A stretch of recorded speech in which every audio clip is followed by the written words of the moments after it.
Hey everybody, how's it going? It's Kyle. Just wanted to stop in and give you guys a quick rundown of what goes on in this episode. So in this episode, we kick it off and start talking about the bar exam. Tom just got done taking the bar exam, so he gives me some of the tips and tricks that he used. We talk about the time commitment necessary in order to have a chance at passing the bar exam. He tells some funny stories about the actual day of the exam. And it was just an overall really insightful conversation about the whole process and the exam itself. So if you guys are going to be taking the bar exam coming up here in the next couple of years, or if you're just interested in the test itself, because it is one of those tests that's kind of unlike a lot of others, be sure to tune into that part of the episode. We also talked about the new Netflix documentary, The Bleeding Edge, and the medical device industry as a whole. Might be surprised to find out that a lot of the medical devices that are on the market today have a pretty easy path to approval in terms of their FDA regulation and the oversight that the FDA has over these devices. We even talked about Apple's new Apple Watch, the Series 4, and how it falls in the same category of a lot of the devices discussed in that documentary and a lot of the devices on the market today. So that was a really interesting part of the episode, and I think it might surprise some of you out there. We also talked about what's going on in Florida right now. So the outgoing Governor Rick Scott, is attempting to pack the court right before he leaves office. So we talked a little bit about some of the arguments that might be used in order for him to be able to do this, and some of the arguments against it. It's a pretty interesting part of the conversation, and a lot of people aren't reporting on it right now, so it might be worth checking out if you're at all interested about the state of Florida or just a good legal discussion in general. As always, if you're enjoying the show, please be sure to share this with a friend, subscribe, leave us a review, all that good stuff. And without further ado, we'll get to the episode. Thank you.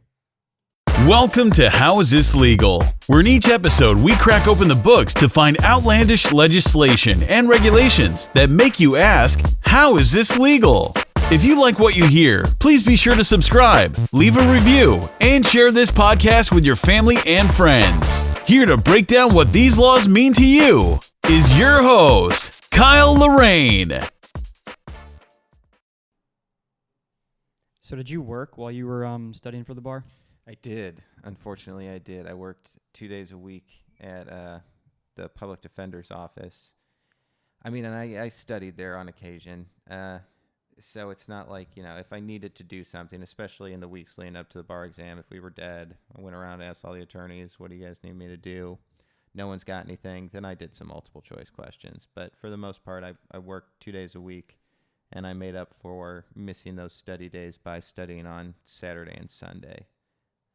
So I was pretty much 8 to 5 for 7 days a week or 2 months leading up to the bar exam. Jesus. Which did you use one of the courses? Yeah, I used Kaplan. I liked it. I did their online course. So you start in the morning. It has what time you're supposed to start. You watch a lecture. You do quizzes throughout the lecture, checkpoint quizzes. Then usually you do a longer quiz in the afternoon. And then they give you some review at night. So, I mean, I liked the way they set it up. I liked their question bank. I liked most of the online lecturers. Overall, I thought it was fine. I didn't think, I've never done Barbary, but I know there's a lot of hype around Barbary, but I had no problem with Kaplan. See, I'm interested in this one company. It's called TestMax. They had a LSAT course. It was called like LSAT Max. I used that for the LSAT the second time around. Did much better on it. I thought the way they laid it out was like very user-friendly because you can feel like you get through a lot of information in a short amount of time. And then I used it to study for the MPRE. I also passed that. So, like, I want to try that one for the bar, but I'm kind of nervous, too, because, like, and I don't know if I'm just, like, being, like, the typical consumer because, like, the law professors and everyone at school, like, rams Barbary and Kaplan down your throat. So I'm a little hesitant to try something else, but I almost wonder if, like, there might be an equally good, if not better, option out there that's just not as popular with our, school or, like, our country or our area of the country. Oh, absolutely. No, I mean, I don't think you should feel required to take either Kaplan or Barbary. When I was later, so when you're studying for the bar, inevitably at some point you hit this panic button where the bar's 2 weeks away and you feel like you haven't learned anything. And you just start going online and looking for anything that'll help. Bar tips, bar essay predictions. That's what I was really nervous about, was the essay, what the essays would be. And there are sites that specifically gear you. If you struggle with essays, there are sites that are significantly less than the Barbary and Kaplan, and will just, it'll give you what essays have been given in the past, what they think the essays will be this year. And I felt like I almost signed up for a couple of them with 2 weeks to go. I decided not to. How much were they? Like $500.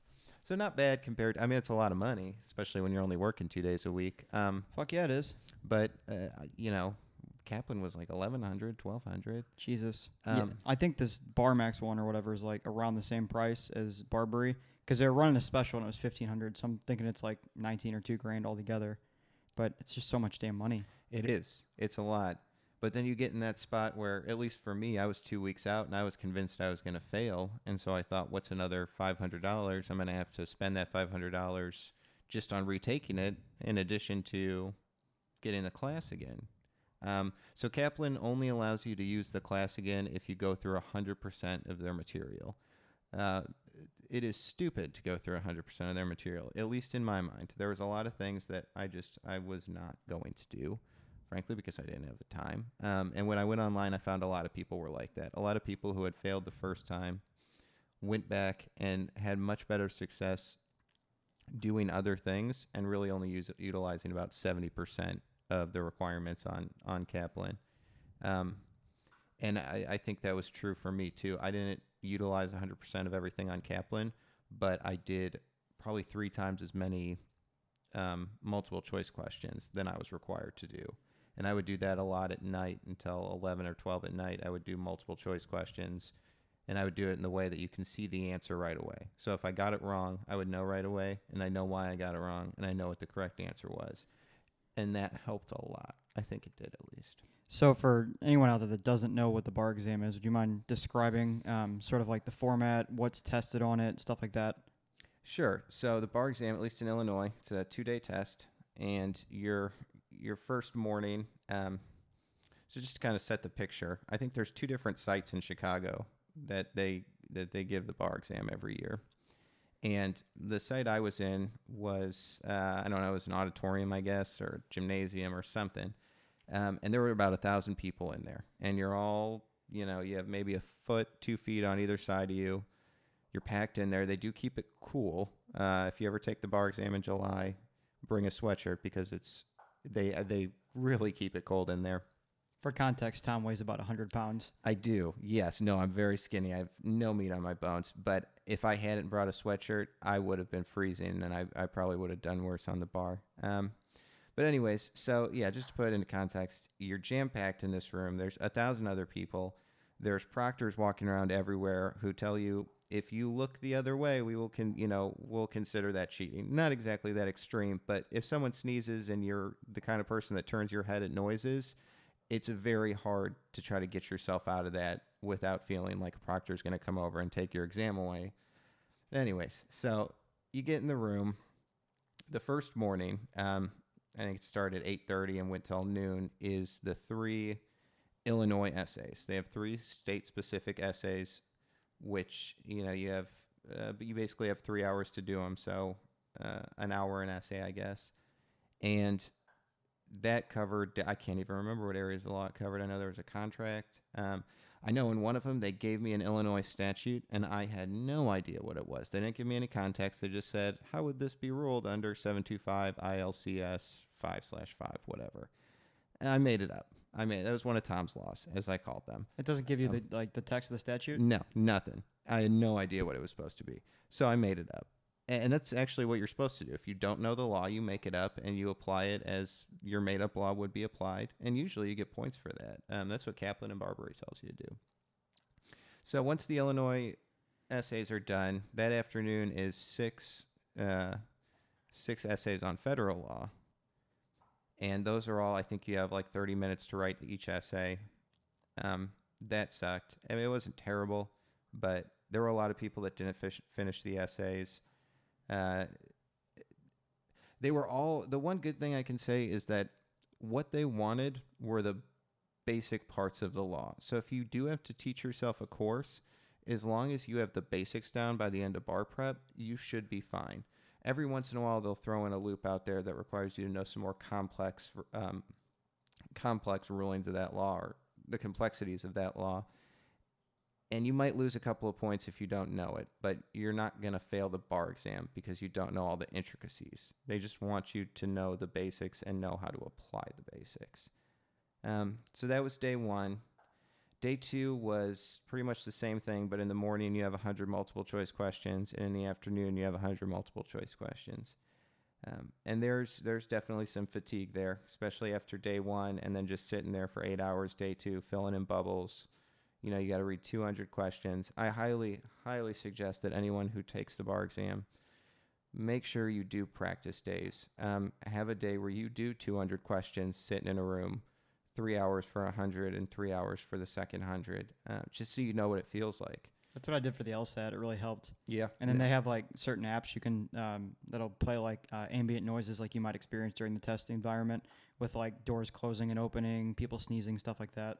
That's really smart. Yeah, I highly recommend that because you will. I mean, exam fatigue is very, very real. And on top of the fatigue of studying for the bar for so long, and then having the day finally get there, and you're just exhausted. At that point, you don't care whether you pass or fail. You just want it to be over. That was a lot of us were in that same boat. That whatever happens, happens. I just want this to be over.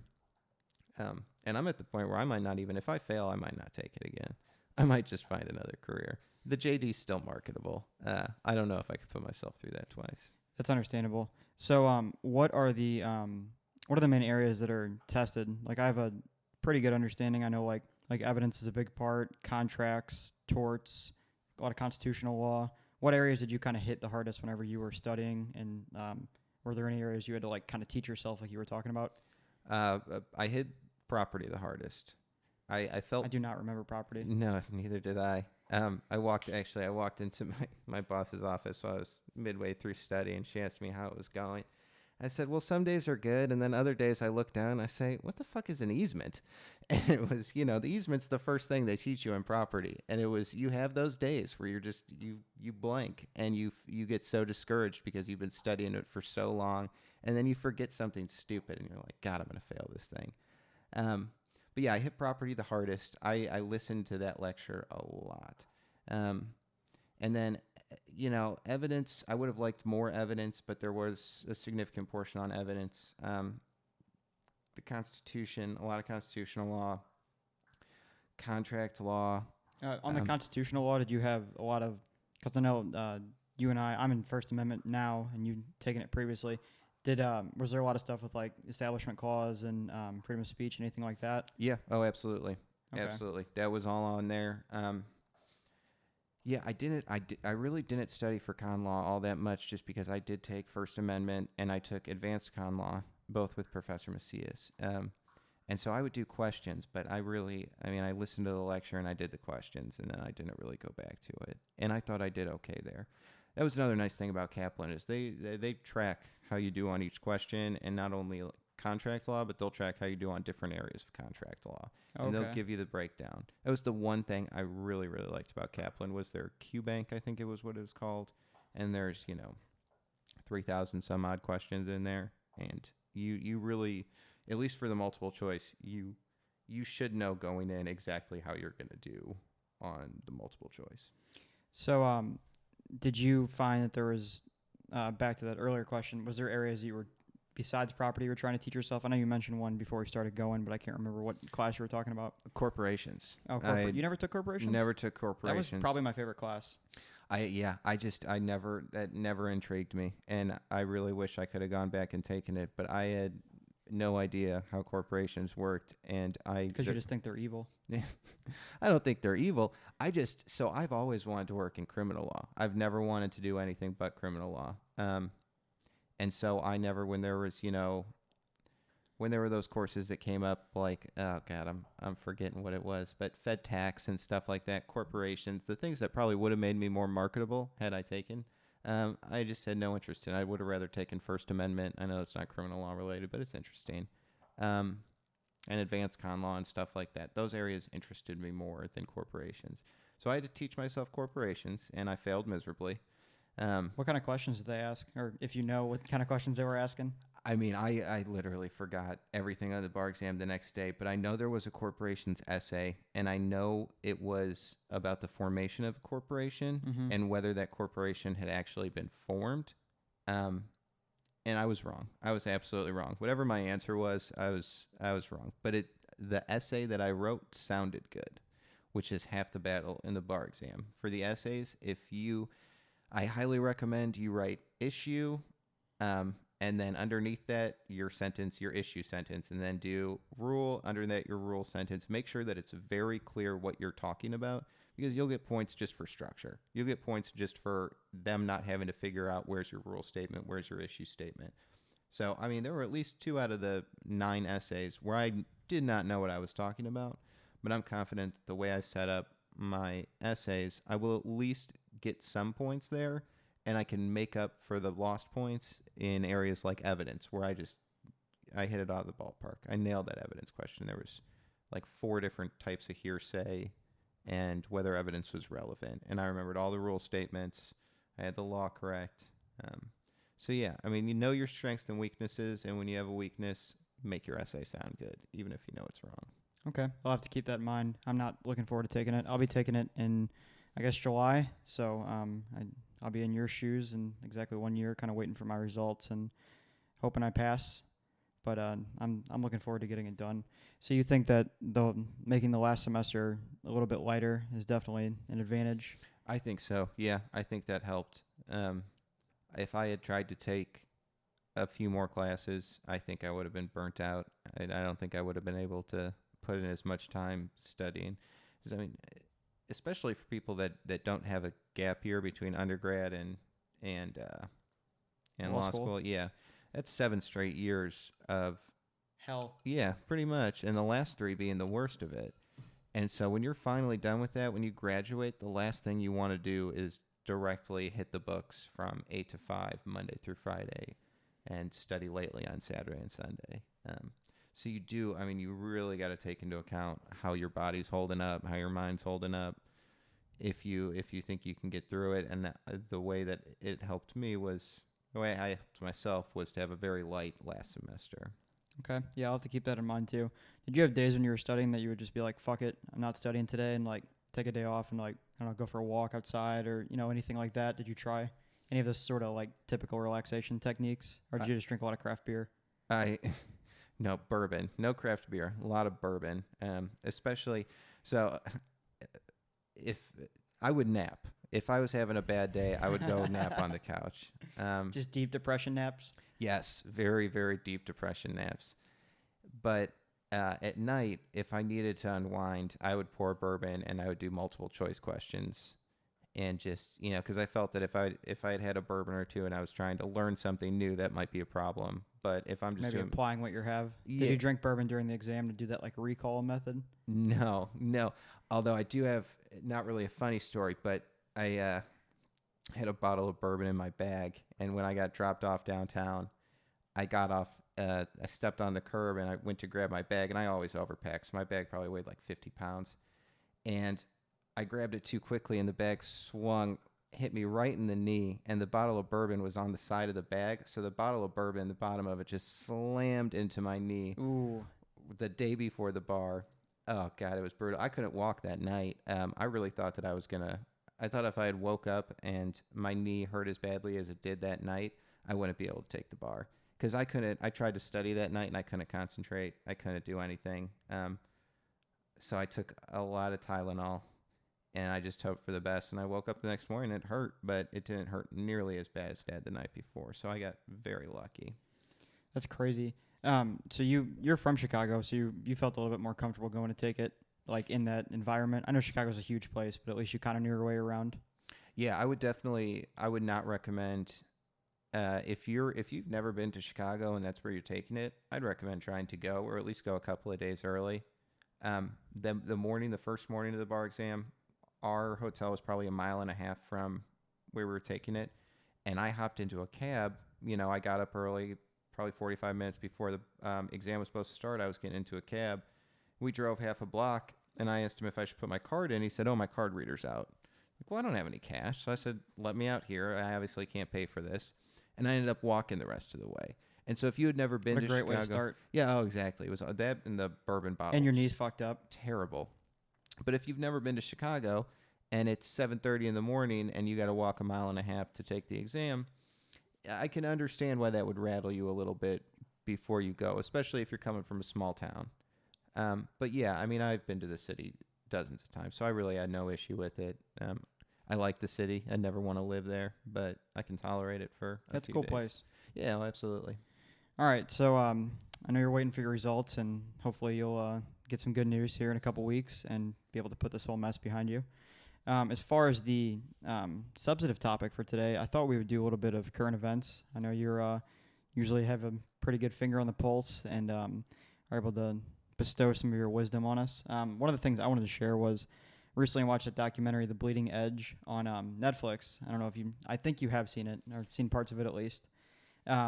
Super interesting. So the medical device industry, I know Netflix documentaries are very biased, and a lot of documentaries are because, they have an agenda they're pushing, and that's what makes it entertaining. You can't always entertain both sides, so understand that going in. But they talk about the medical device industry and how it's really exploded over the last few years, and how, like, there's certain devices, like there was one that was a birth control device that's injected into the fallopian tube, and it's supposed to, like, create scar tissue to stop pregnancy from happening because the sperm cells aren't able to travel through the fallopian tube to finish what goes on in there. So they were having all these problems where, like, it looks like a spring from, like, a pencil wrapped around, like, a little piece of, like, little, like, metal worm, and they would kind of inject them in there, and, like, they were injecting, like, multiple ones. People were having them break apart inside of them, not actually complete the process of the sterilization process.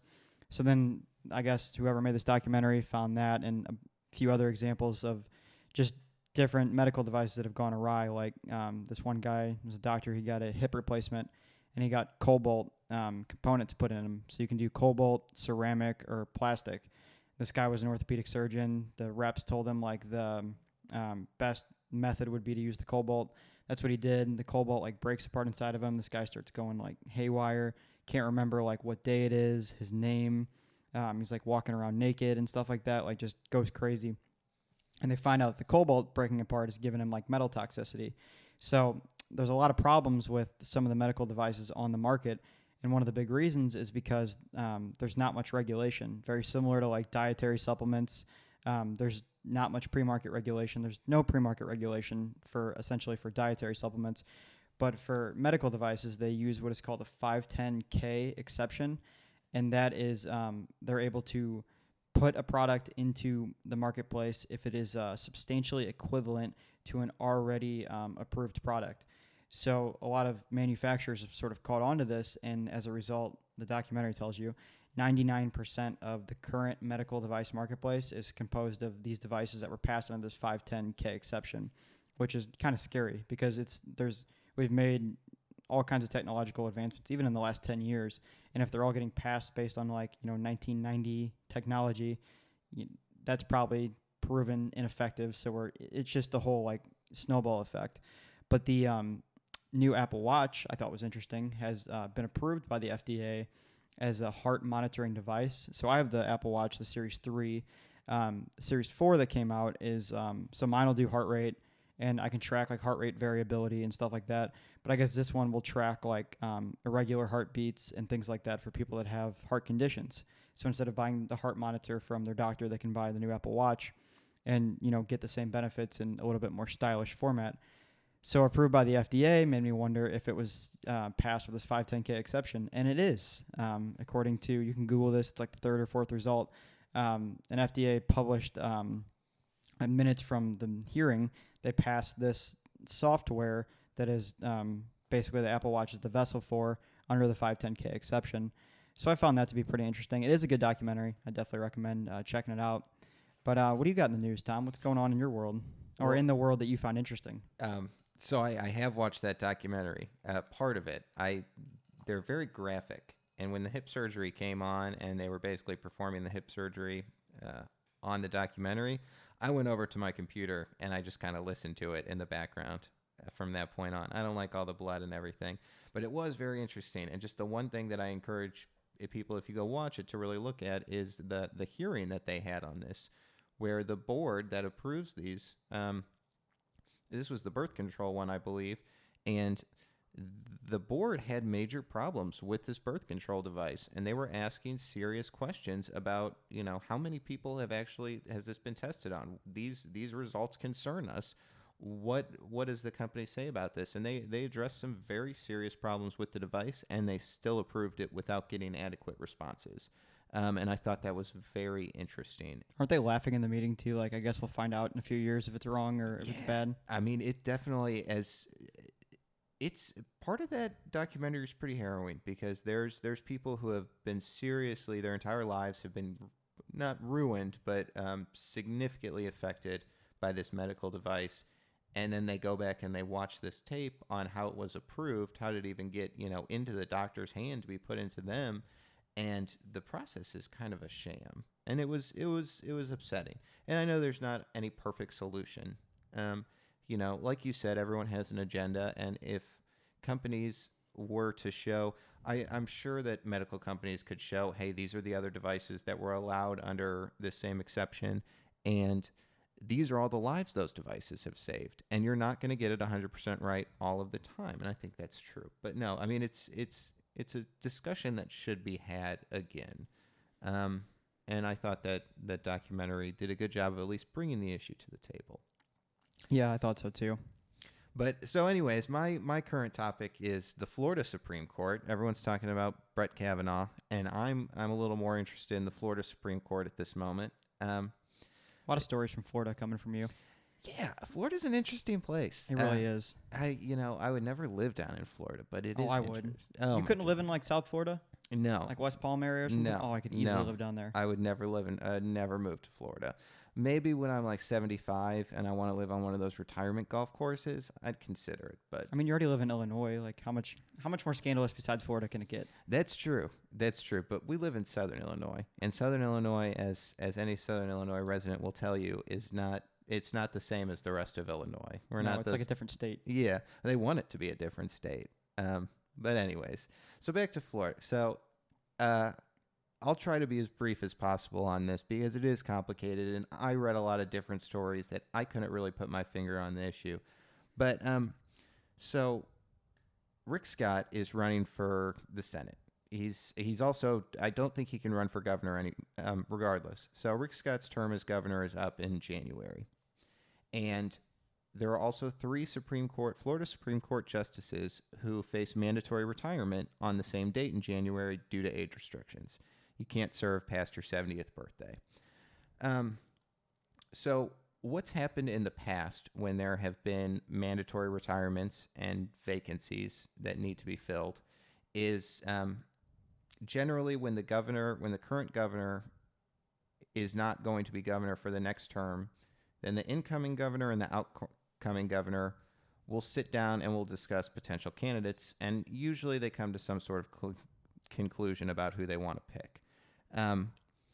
The governors do not have total control over who they select. There's a judicial nominating commission who chooses about 6 to 7 names per vacant seat to allow the governor to choose from.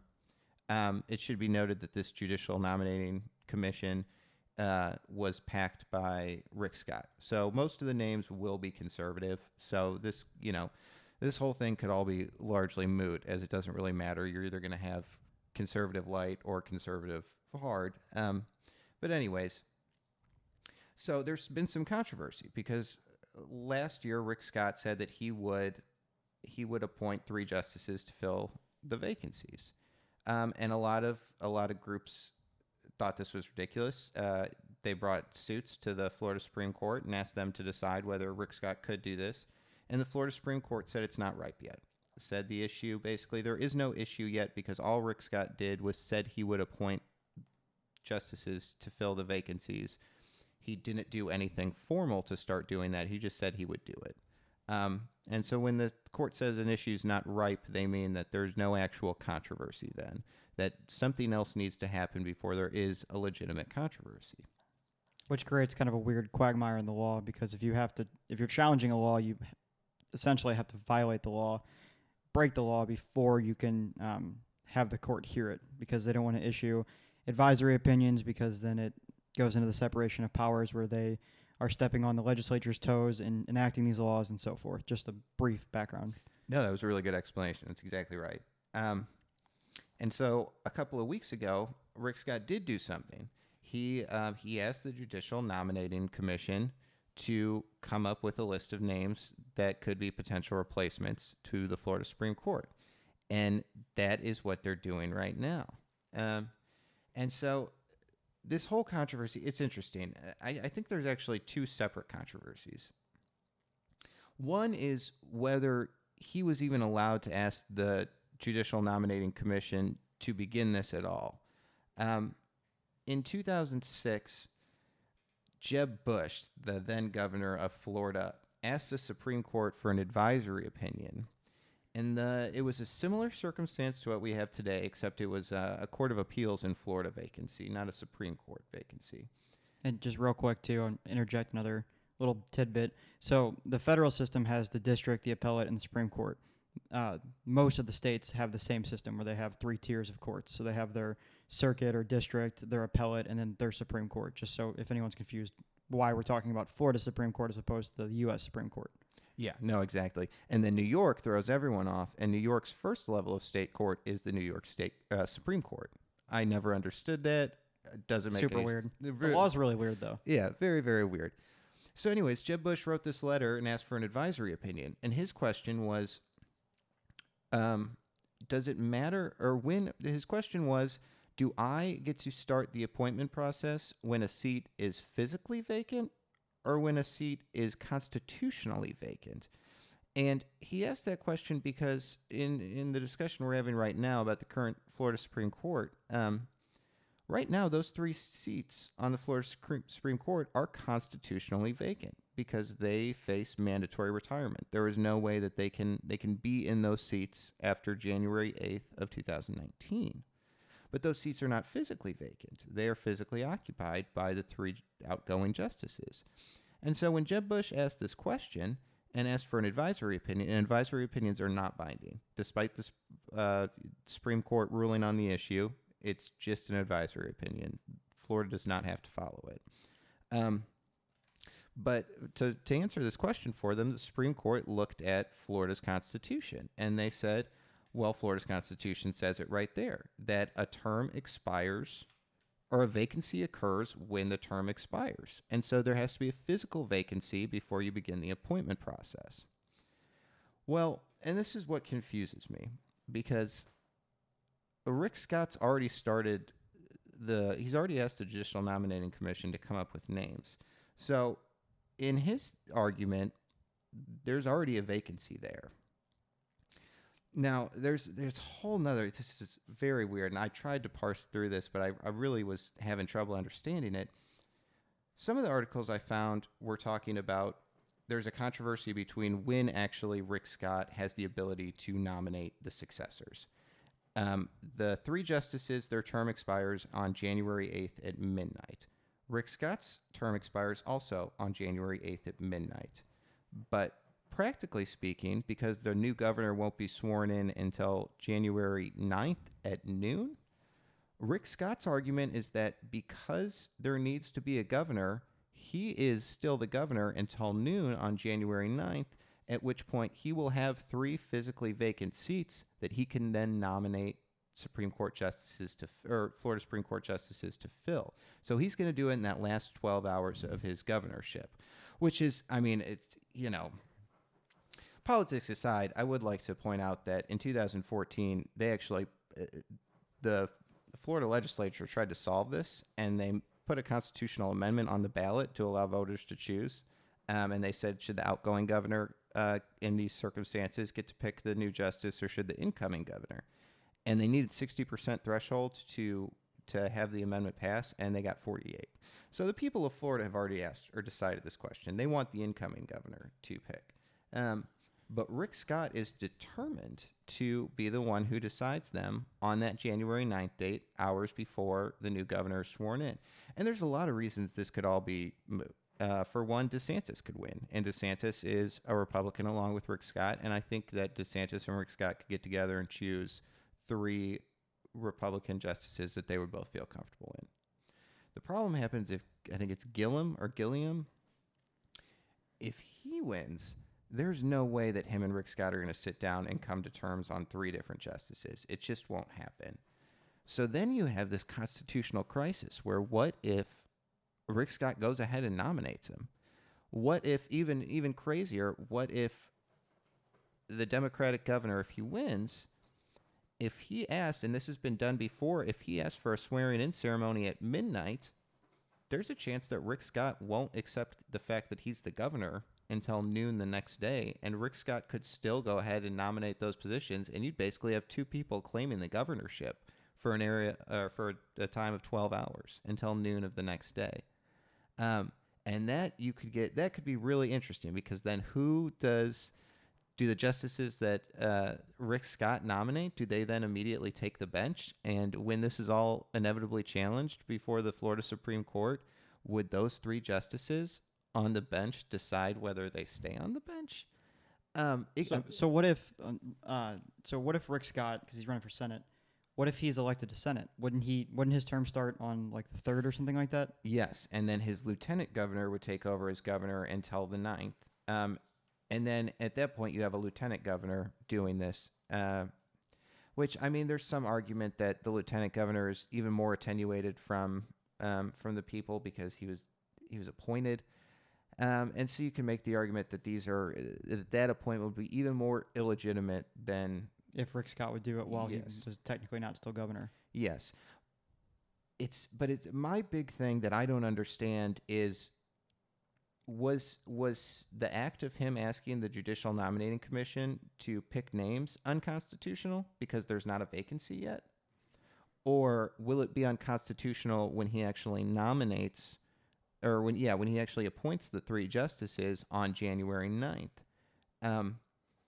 And the more you dig into it, the more legal issues you find. I found contract law issues, because contracts state that when something expires, so if a contract ends on June the 1st, and this is a direct example I got out of the article I read, contract law states that you're not in default until midnight July 2nd. So the end of the 1st. It has to be the very, very end of the 1st.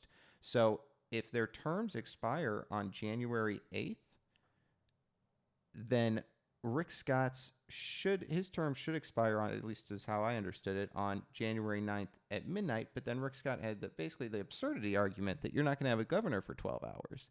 And I do think I agree with that argument that there needs to be a governor at all times. You can't have a period. Rick Scott's term can't end at midnight and the new governor not be sworn in until noon. You just can't have 12 hours without a governor. You can't have 12 hours without a president. There needs to be procedures in order. I think it'll be interesting. I honestly don't think Rick Scott is going to win, regardless of who he brings the case to, regardless of whether it's the 3 new conservative justices or if the 3 liberal justices. Oh, and that should probably be added. All 3 justices are very liberal. And so whether the case is heard in front of them or in front of 3 new justices, I don't think Rick Scott can win this case. I don't think he has, between the advisory opinion, between the additional fact that the people of Florida made up their mind when they voted no on a constitutional amendment, I do think the court needs to take that into mind. I think this is a bit of a reach, but it'll be very, very interesting if the Democratic governor wins and they both claim governorship for those 12 hours between January 8th at midnight and January 9th at noon. Yeah, that really is a super bizarre scenario. Well, it's not unprecedented for Rick Scott to pull some stuff like this, though, because if you've listened to our earlier episodes, you'll recall when we talked about the gun law in terms of having to wait until you're 21 to purchase a gun in the state of Florida.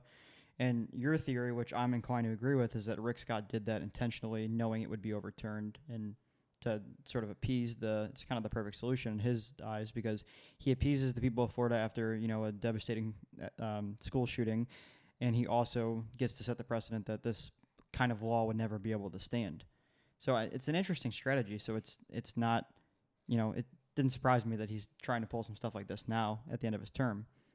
Yeah, and I'm so for people who've listened to previous podcasts and just think I'm a raging liberal, it's not necessarily true. It's like the Alex Jones of the liberal world.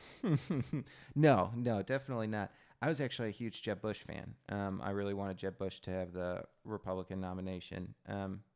And I know that sounds weird, but I like Jeb Bush a lot. There are plenty of Republicans who I respect. And I actually, when I was preparing for this podcast, I was reading one of my favorite legal books, which is Reading Law by Antonin Scalia, who I thought was an excellent jurist. And I really did, despite not agreeing with every opinion he had, I held him in high regard. I still think he's the best writer that's been on the court. Yeah, I would agree. I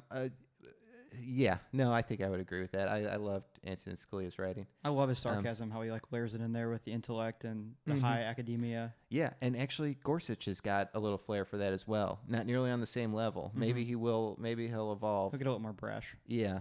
No, but I'm not some anti-Republican over here. I do have a lot of Republicans that I respect. But Rick Scott and Ted Cruz are two of the ones that I do not. And I know that's just me bashing Ted Cruz, but that's okay.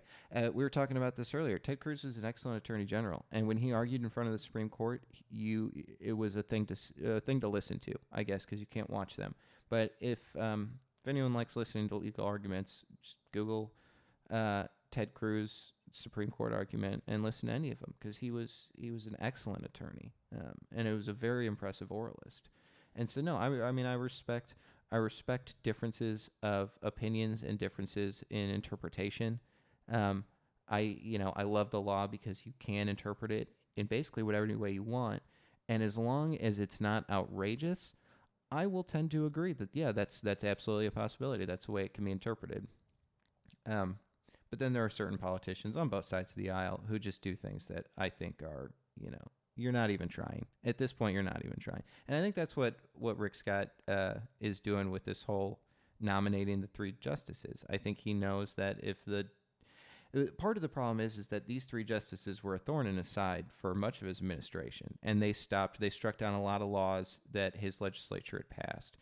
And I guess the other day when he was announcing that he would nominate him, he didn't give any praise to it's kind of natural for a governor when they're leaving, or when a Supreme Court justice in their state's leaving, they say, you've been a service to this state, yada, yada, yada. Some praise, even if it's fake. And I think all he said is they've made their mark on this state.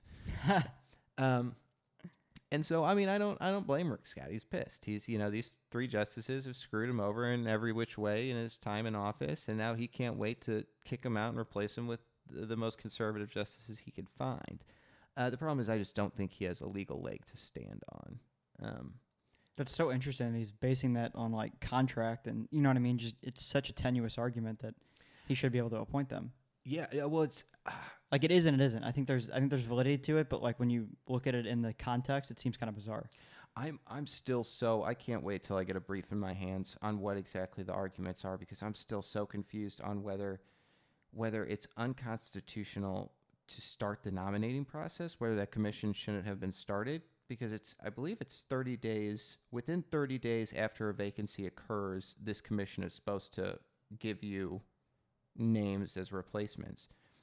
And so, I'm surprised that there's not an immediate injunction to stop the commission from even doing this, because according to the advisory opinion, according to case law, there is no vacancy until there's a physical vacancy.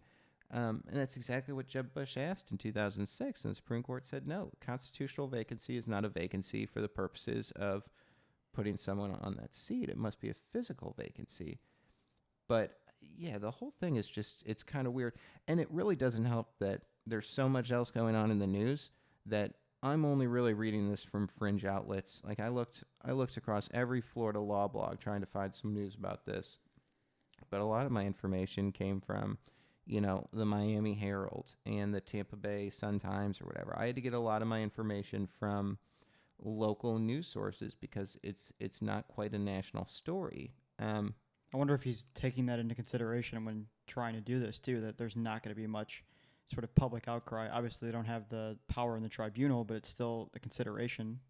Yeah. Oh, absolutely. And I mean, if you look at I wish I was more prepared to talk about West Virginia, because they impeached 4 of their Supreme Court justices. Did they really? Yeah. Unprecedented. One resigned. When did this happen? Just recently? Yeah, just recently.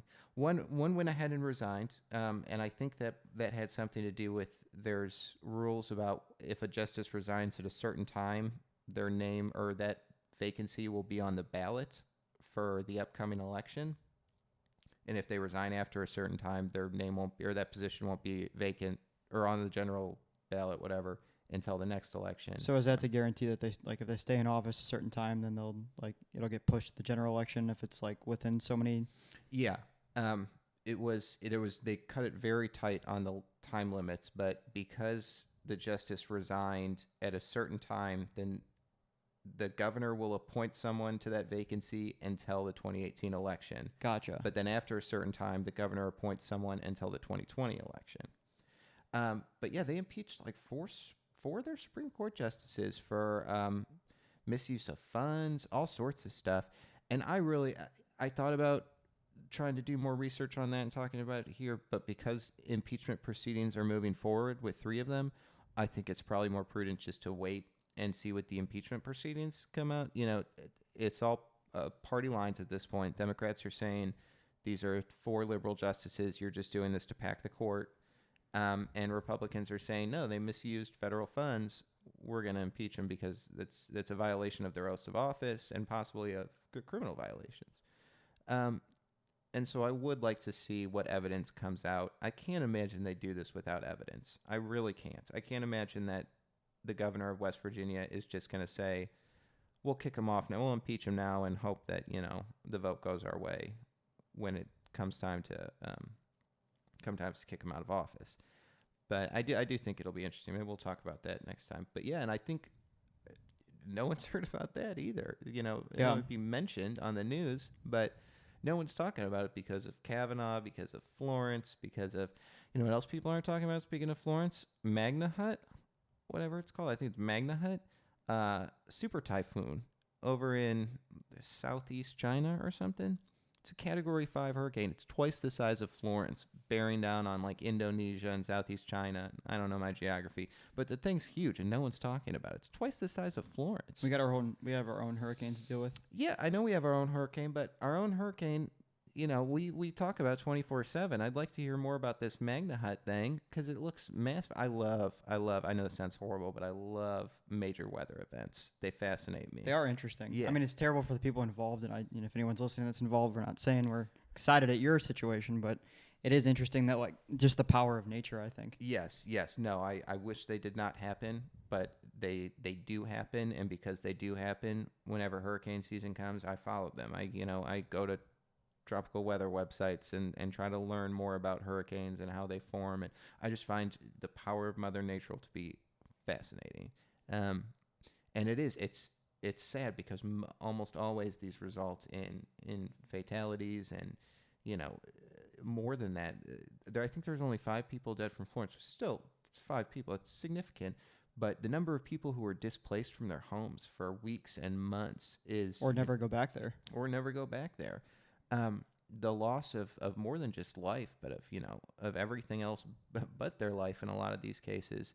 It's truly a really sad circumstance. And maybe eventually what I'd like to happen is for us to sit down and realize that we need to start planning better. Other nations do a lot better job planning for natural disasters because they have come to expect them. And so they have made it a part of their lives when they rebuild so that it doesn't get this bad again. And I don't think we spend enough time doing that when we rebuild. And if you want the perfect example of this, look at Houston and look at all of the problems with the way Houston was built when it had its boom. Look at how many people live in floodplains when they shouldn't. I mean, seriously, there was a really, I want to say it was NPR, did an excellent piece on how Houston was built and how Harvey, if you had actually researched it, Harvey was a long time coming, and what happened in Houston was a long time coming because they really didn't care when they were building Houston. They just said, put them anywhere, doesn't matter, floodplains, places we know are not safe in the event of a disaster. We're going to roll the dice because we need homes, and this is where they're going to go. I think St. Louis is another perfect example of that because you don't get hit by hurricanes in St. Louis, obviously. Well, indirectly, I guess, with the weather patterns afterwards with the heavy rains and stuff like that. But in the last couple of years, at least, there's been multiple floods in St. Louis that have shut down the entire city for like weeks at a time. So what'll happen is it'll rain for even just like a couple weeks at a time, and like especially like right where I live. My brother's house is a better example, actually. We both live in the South County, St. Louis area. Not too far from the river, but we're not, not right next to the Mississippi where we're at. But the Missouri River is pretty close, and it'll flood like all the areas around like where they live, all the stores will flood and stuff like that, to the point where like his house looks like it's built on a lake because the neighborhood like underneath them, because he's kind of up on a hill, just completely floods. The major highways like Highway 55, 44, 270 in certain cases will just be completely flooded and like shut down. There's still businesses from this flood a couple of years ago, right before I came to law school, that like they haven't rebuilt from. And it's kind of amazing. I know St. Louis is an older city, so there's not that much consideration. But a lot of the areas that are flooded is like Fenton, which is like a suburb that's a little bit outside of St. Louis. It's relatively new. It's older, but it's not like as old as St. Louis City. But even that infrastructure where the highway is and everything, it's like pretty much on a floodplain. And it floods like the off-ramps and stuff like that whenever they had to build those like another 10 or 15 feet higher to avoid getting flooded again. It's mind-blowing every time it happens. And it seems like it's happening more often, with like these major weather patterns and stuff like that. So I don't know if I have two theories. I don't know if it's the global warming, whatever that is, and or if it's the weather control devices that the government's using. I don't know. I don't know which one it is. But it does make you wonder. I'm not saying I believe that conspiracy theory, but like it does make you wonder, like the weather continually seems to get worse like as the years go on, or maybe we just pay attention to it more. But like we haven't had like mass destruction of cities like constantly in many points in history, at least not in modern civilization. And that could be because America's not built to handle it, or because like the weather is just plain getting worse. I think there's a few different factors. I think, I'm not even going to start talking about climate change because, frankly, I don't know anything about it. I don't know much about it either. I believe the 99% of scientists who say that it's real. That's as far as I was willing to go in researching it. I've read articles. I know I can't get bogged down too much in science. But I do think that I don't know. I think one of the things is that we are experiencing more than we have in the past, but the ones we're experiencing, we're also, a good analogy is that the United States is not more violent now than it was in the 20s, 30s, 40s, or 50s. The problem is it's televised now.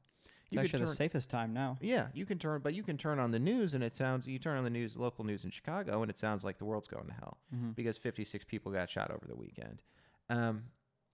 So I think now it's more the fact that you turn on CNN or Fox or MSNBC and there's a hurricane on, and you have 12 hours of wall-to-wall coverage of how bad this hurricane is with graphics and what the loss of life will be and comparing it to old hurricanes. And, it's, I think that it's. So your theory is that it's not exactly worse. It's just we're more aware of it. So yes. Like this stuff has happened. We're just now seeing it and paying attention to it more. Yes.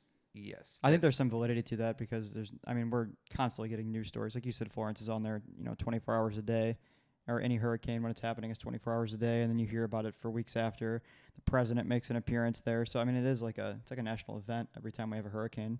Yeah. Oh, absolutely. But I also at the same time, a couple of those storms were supposed to be once every 500-year storms, and we've had more of those. We've had more we've had more generational storms, and I think we are experiencing them more often, though not perhaps that much more often. I think there's some combination of yes, these are more frequent, and also yes, these are more in our face now. So we're gonna look at it and say, oh wow, these are happening way too much. Something must have changed. I think there's some combination. So I was listening to it was Joe Rogan or some other podcast. I think it was Joe Rogan. It was the one where he's with Elon Musk. I don't know if you listened to that one yet. Really interesting. I'm about halfway through it, but they were talking about social media and just how it's pretty documented how terrible it is for us. My girlfriend's in the Chris Kresser health coaching program, He's a pretty renowned functional health doctor. He's been on Joe Rogan a couple times and other pretty big outlets. Like, he's a pretty famous guy. And he was talking about how like phone addiction and stuff like that is like, on the rise, and how the some of the things I found interesting in like this little talk she was listening to when I was helping her one day.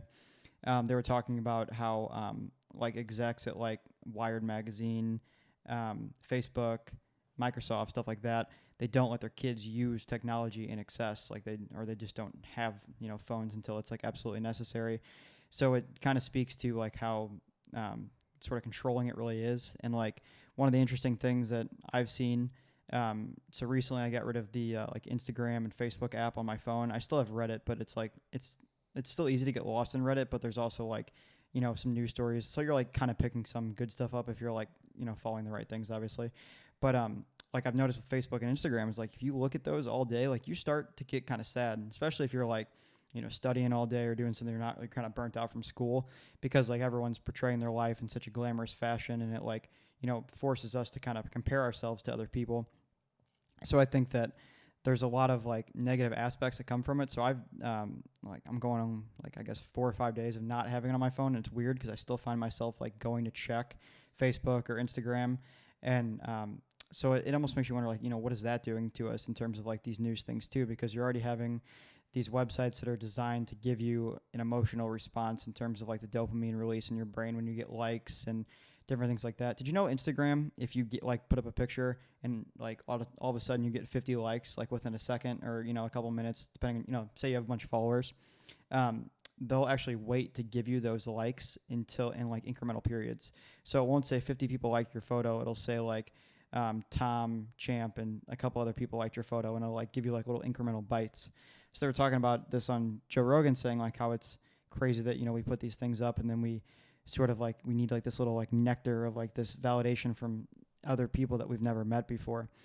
So it's just kind of crazy how the news landscape's changing, and then when we have these things that are already designed to sort of change the way we think and how we feel, and then you have we're hardwired to look out for threats and stuff like that. It's I think one of the reasons that news has spread so much faster in the modern era than it ever has before. Not just I think television's a huge part of it, obviously, but I think most people get it from their phone now. And when it's already charged by like that feeling you get from being on Facebook or Instagram or whatever, it's just interesting where it might go. Yeah. Oh, absolutely. Just a few things really quick. Speaking of getting everything through your phone, they're actually the new Federal Emergency Management Agency. Yeah, gives you those alerts. Yeah, well, they're doing a test for the first time. I think 2 weeks from now, the first time that they'll ever be able to. They've ever, instead of putting it on radio or on TV, they're going to send a federal alert from the president to your phone. No shit. Yeah, for like terrorist-related events, natural disasters. Do you get the alerts on your phone already for like flash flood and stuff like that? Yeah, but that's all the Weather Service. Gotcha. This is Federal Emergency Management. So this is kidding. If there's a terrorist event or if there's a natural disaster, you'll get an alert. You're going to get a text on your phone that says this is just a test. But yeah, I mean, there were obviously some great responses from people about, the president has access to all of our phones now. Obviously, we're not going to get 3 a.m. tweets in the form of federal emergency alerts, but the idea was I got a kick out of it. So that's interesting. I actually think that's a great thing. I do. I wonder how that works with not to cut you off, but I wonder how that squares with the whole like, I guess it's depending on like the the regulating agency there, like the federal like emergency alert system, people working there, but like for campaign purposes, because data mining was an issue in the last campaign. I wonder if like having everybody's cell phone number, like in being in President Trump's position where you're you don't have your finger on the button because it's going through an intermediary. But what if you want to send text to people throughout your campaign? Now you have everybody's phone number in the United States. The problem is that they already had everybody's phone number, so it really doesn't matter. And I read a little bit about this, and the resounding, a lot of experts weighed in, and they basically said, hey, emergency management has always been nonpartisan, that there will never be any issues over this because, it's my bigger concern was whether there would be a terrorist attack in, let's say, Boston, and 6 people died. Let's say someone drives a truck or a van into a crowd of people and 6 people die in Boston. Are we going to get an alert at that? Because if we do, that's starting to form. I think that would be my concern. What's the level for terroristic event? Is it something that could be a national problem, or are they going to start including, the jihadist who kills 2 people at a Home Depot while chanting Allahu Akbar, and then in people's minds they're getting alerts.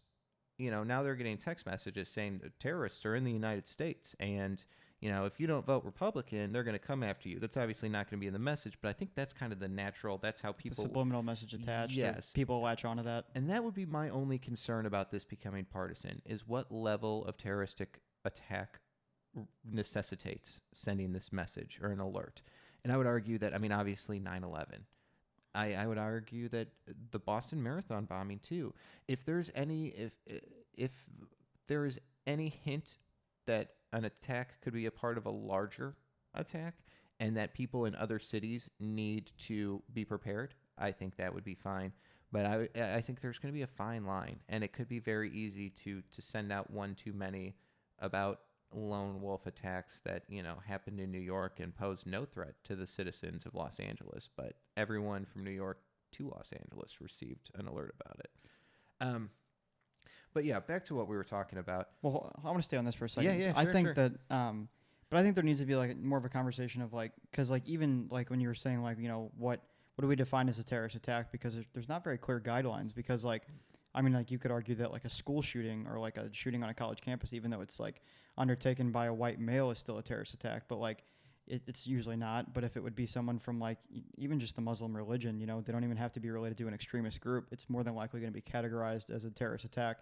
And I think that's one area where the media has way too much deference, because they pretty much designate what is and what isn't a terrorist attack in the eyes of the American people. Maybe not like the administration or our governing bodies, but like the American people, if they say it's a terrorist attack, it's going to be a terrorist attack in everyone else's eyes. So then that might put pressure to send more things like this out. Where I'm assuming your argument is that it's going to create like the fear thing, like it's going to go back into that and constantly feeding it, especially if it's like a personalized message coming to your phone, because then you're not even going out and seeking it. But like, I don't know, what do you think? Do you think that there's going to be a fundamental change in how we define terrorism, or do you think it's only going to be if it's like somebody from like that larger sect or like some extremist group?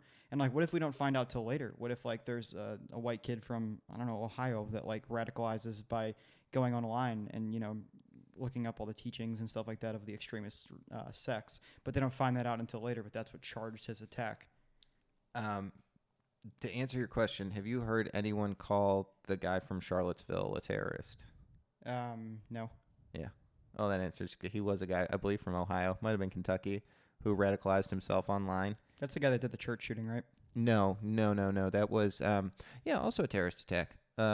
I'd also categorize him as a terrorist. I would too. It's like it's a straight up hate crime. Mm-hmm. That's like the guy from, what was that? Charlottesville. I think it's Charlottesville, North Carolina. He drove his Mustang into a crowd of people who were protesting. The white supremacist rally. Gotcha. He was a white supremacist. He drove a vehicle into a crowd of people protesting white supremacists. I think it was a Dodge Charger. Yeah, it was a Dodge Charger. Yeah, had he been Muslim, he would have been a terrorist the second that they discovered his identity. Yeah, it's fucking ridiculous. I honestly don't see a lot of people calling this kid a terrorist, and I shouldn't even call him a kid, because he was an adult. He knew what he was doing. But no, that was a terrorist act. I think terrorism should be colorblind. It doesn't matter. If you read the terrorist statutes, they don't specify being of a certain race. But we have, and also I blame the media for this, we have an idea of what a terrorist is.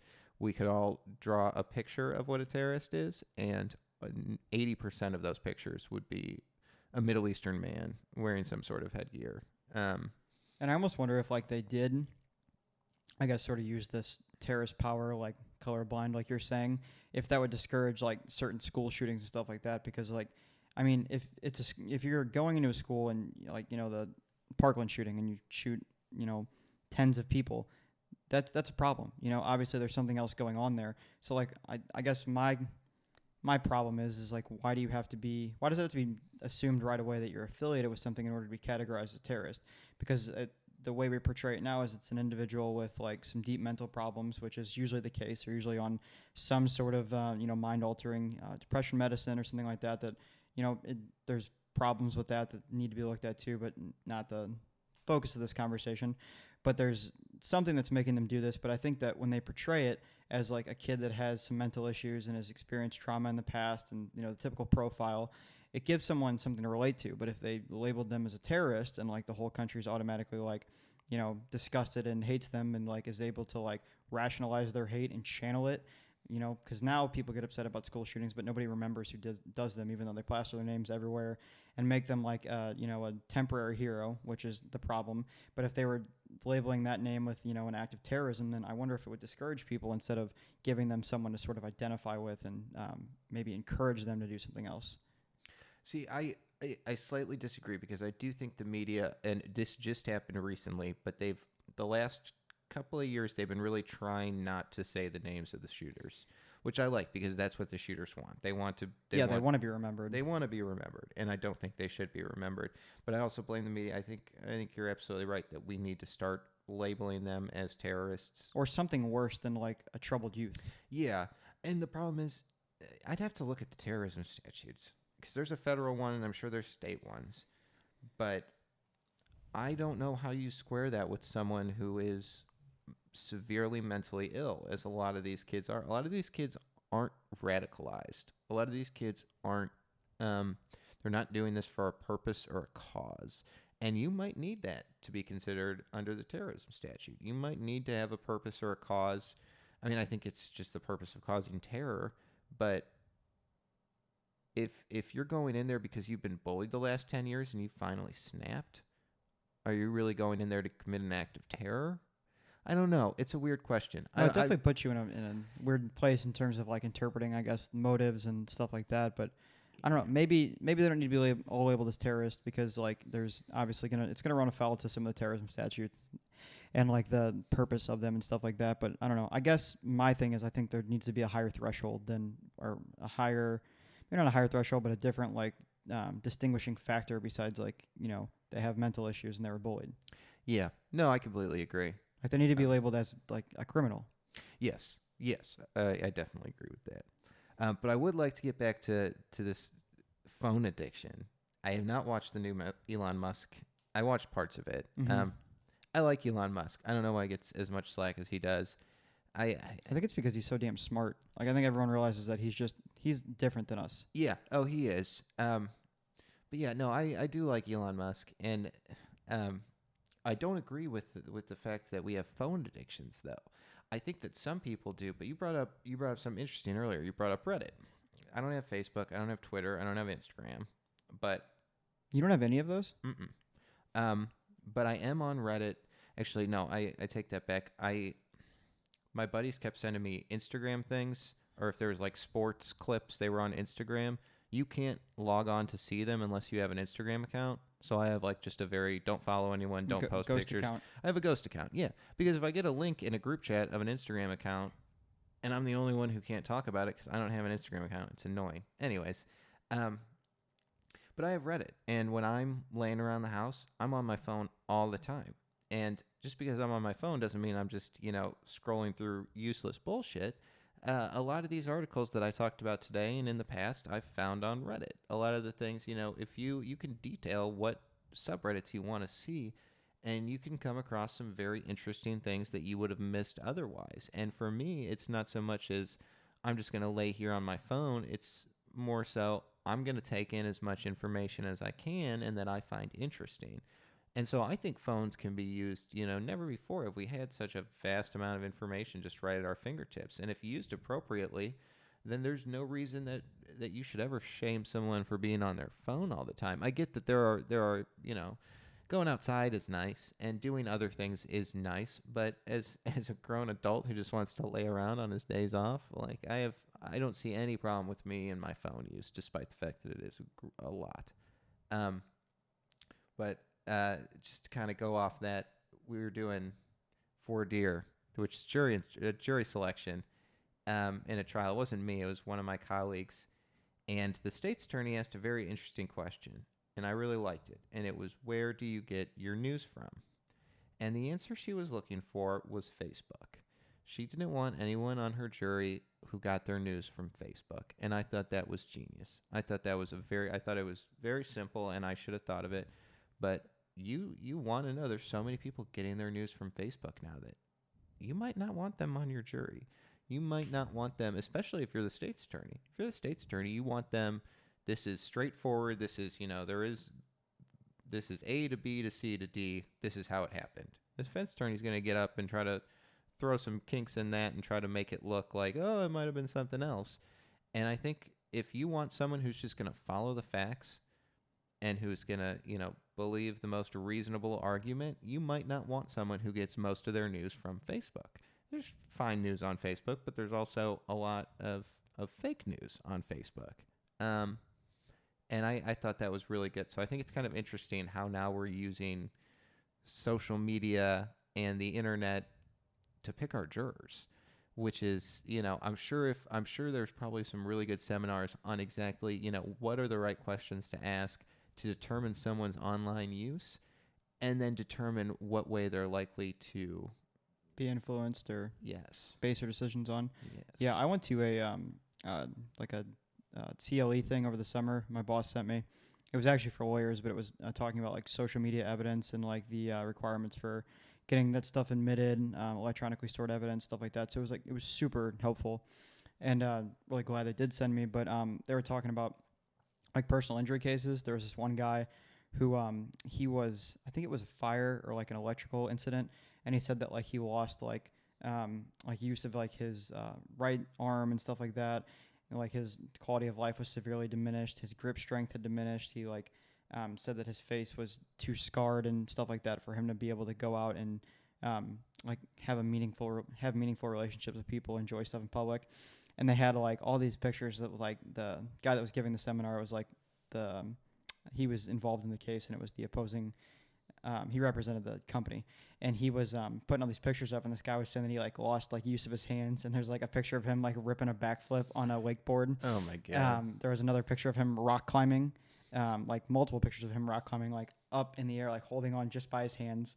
And then there was like when they said he couldn't go out and like have fun, there's a picture of him chugging a bottle of Jaeger on a float trip the day after the accident. Oh my God. Just stuff like that. And it was just hilarious that like I guess we accept like Facebook and stuff like that as such a part of our life that we don't even consider that like, the things you're putting on there is relevant to the rest of your life too. Like there's like this weird disconnect where we're so used to having it, but we don't realize that it affects every other part of our life too. And I think that's one of the things I was trying to explore with like just taking a break from social media, just to see like, are my thoughts different? I don't post a whole lot, so it's not like I'm going to be seeing something and saying, oh, I could post about this, but I can't because I don't have the app. But more so just like, in my spare time, like if I'm cooking or, whatever, and I have a few minutes to look at my phone, sort of what am I looking at? And that's one of the things I do like about Reddit is that I felt like a lot of the news outlets and different things like that, some memes and some funny stuff in there too. But it's nice to go and like find different articles. I have a subscription to the Wall Street Journal that I really enjoy reading because I picked up from corporations class.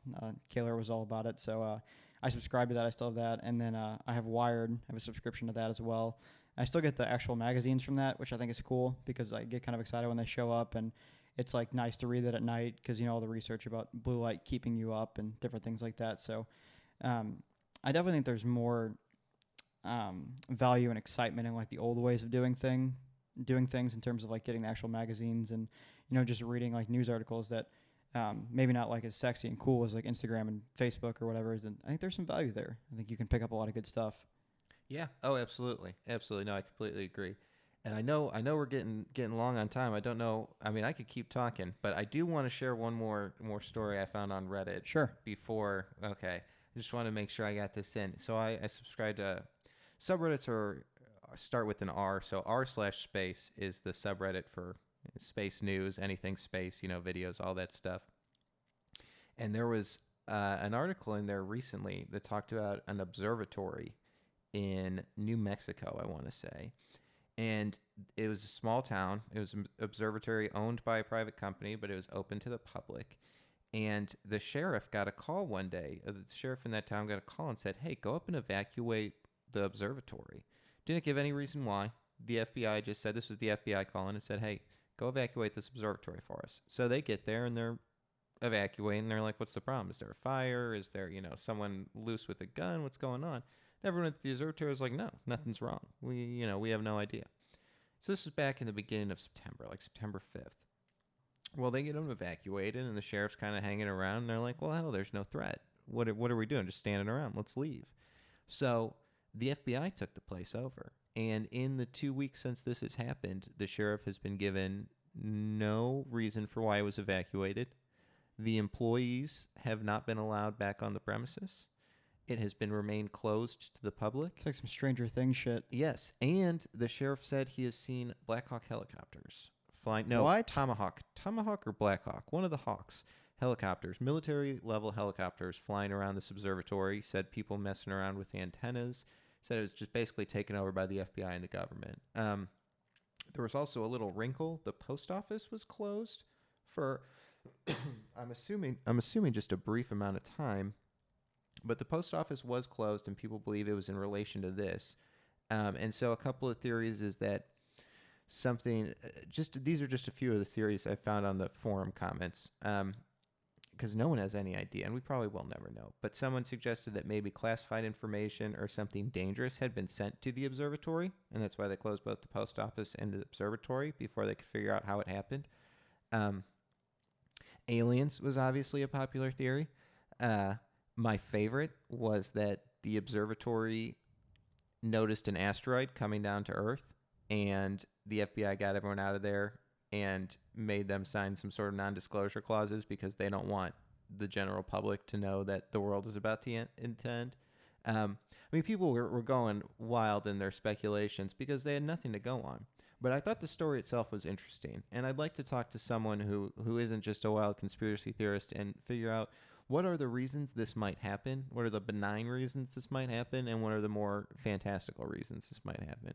But I haven't been able to stop thinking about it since I read it, and I've been checking every morning to see if there's an update, and I haven't found anything. Definitely looking that up as soon as we get done with this. Yeah, it's very, very weird. And if you do, look it up on Reddit, because just scrolling through the comments, there's some really funny conspiracy theories. People are so funny on Reddit. It's hysterical. It's so much like better than Facebook, because like Facebook is just a bunch of old people bitching about like why we should buy things that are American or whatever. But like Reddit, people are very clever. It's like I guess it's a different like breed of people. I don't know. Yeah, no, they are very clever. And I've just like you were talking about Instagram models and their likes. It's called karma on Reddit, and I'm definitely a karma whore. I love that shit. I love looking at looking the next morning and see a bunch of people have liked a comment. Just like, yeah, I'm funny. Hell yeah, I'm funny. But yeah. You got to get that dopamine one way or another. Exactly. Well, thanks for coming on. I know we have a few other topics we can discuss, but we can always hit those in a later episode. Yeah, no, absolutely. Come back whenever. All right. Thank you for listening. We'll see you later. Thank you for listening to How Is This Legal? If you enjoyed the show, help others find us by clicking the subscribe button, leaving a 5-star review on Apple Podcast, and sharing this podcast with your family and friends. Come back next time to find out how is this legal?